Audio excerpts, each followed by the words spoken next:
Bismillahirrahmanirrahim. Assalamualaikum warahmatullahi wabarakatuh.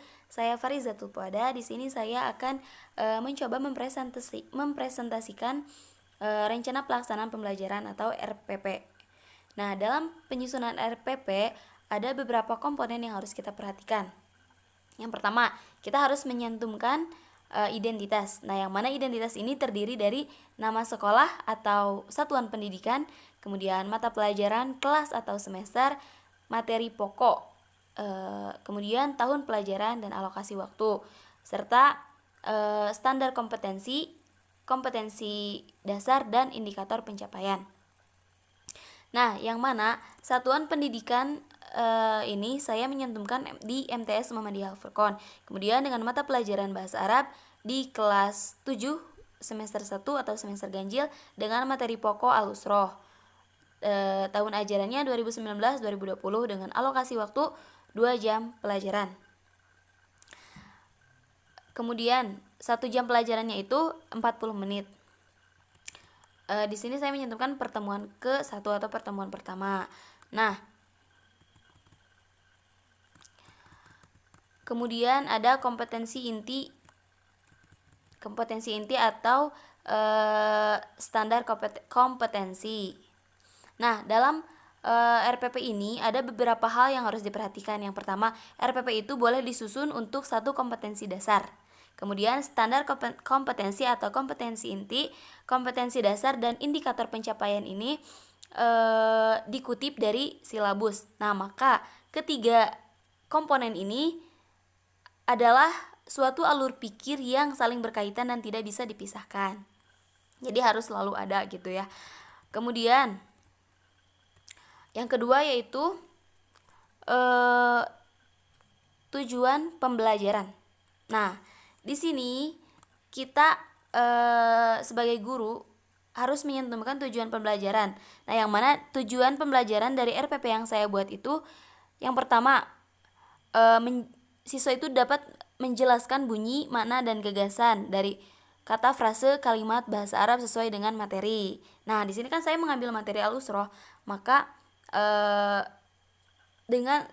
tujuan pembelajarannya itu siswa itu bisa menjelaskan bunyi, makna, dan gagasannya sesuai dengan materi apa yang telah saya sampaikan. Kemudian dapat menerjemahkan makna yang bersangkutan dengan atau berkaitan dengan materi yang telah dipelajari. Kemudian tentunya harus mengetahui memilih kosakata dan mengetahuinya.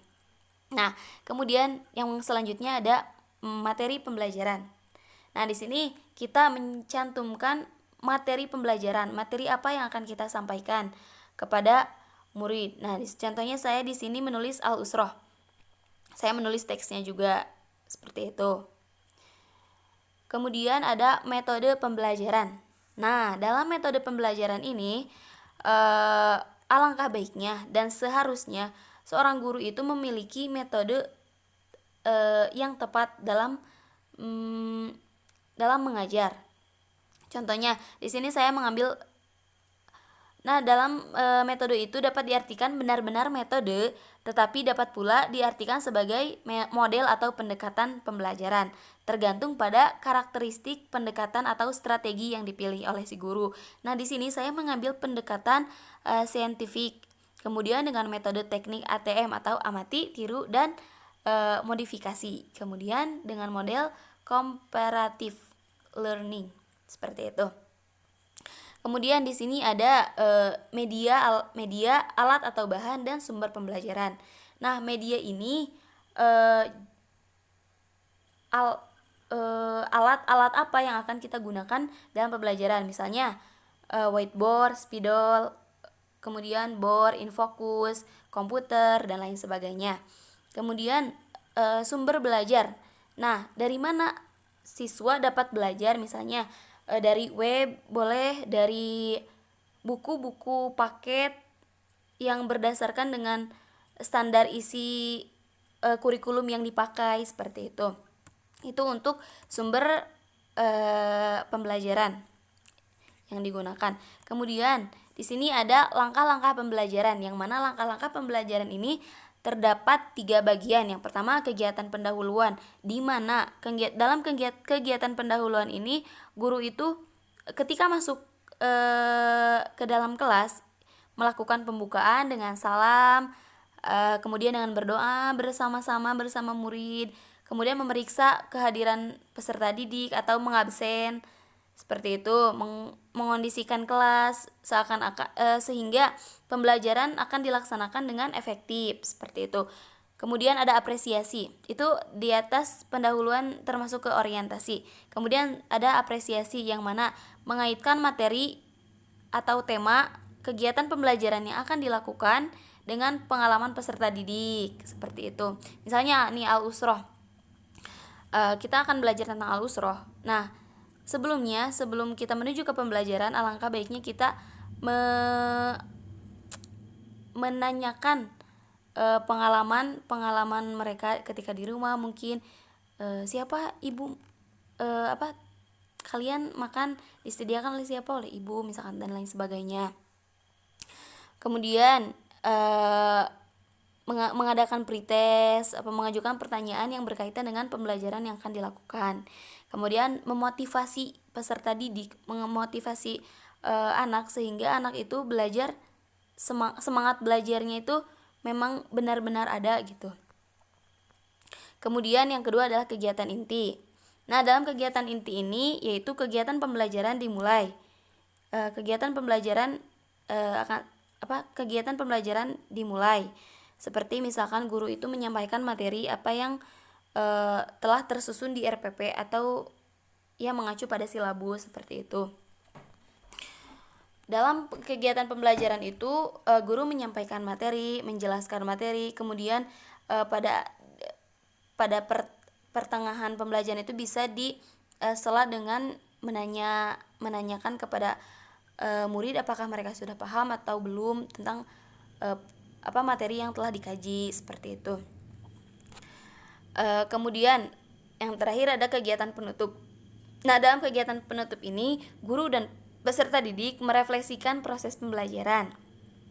Guru meminta peserta didik untuk menyampaikan materi yang telah dipelajari atau mengambil kesimpulan, summary, seperti itu. Kemudian mengadakan evaluasi terkait pelajaran yang baru saja dipelajari oleh semuanya, seperti itu. Agar pembelajaran itu memang benar-benar dipahami, dan evaluasi ini untuk melihat sejauh mana pemahaman mereka atas materi yang telah disampaikan. Kemudian ada yang terakhir ini ada penilaian remedial dan pengayaan. Nah, ketika misalnya siswa belum paham, otomatis ketika ujian mungkin nilai-nilai mereka belum terlalu baik gitu. Nah, maka di sini dalam penilaiannya belum terlalu baik, kemudian guru mengadakan remedial dan juga mengadakan pengayaan. Yaitu yang dimaksud dengan pengayaan ini seperti mereview materi-materi yang telah dipelajari sehingga anak itu paham. Seperti itu, sehingga mendapatkan nilai yang memuaskan bagi murid dan bagi guru. Ketika murid mendapatkan nilai yang bagus, berarti seorang guru itu sudah sukses mengajarkan muridnya, seperti itu. Ya, mungkin dicukupkan sekian pemaparan dari saya. Mohon maaf apabila ada kekurangan, dan wahirul kalam, aku lukum syukron. Wassalamualaikum warahmatullahi wabarakatuh.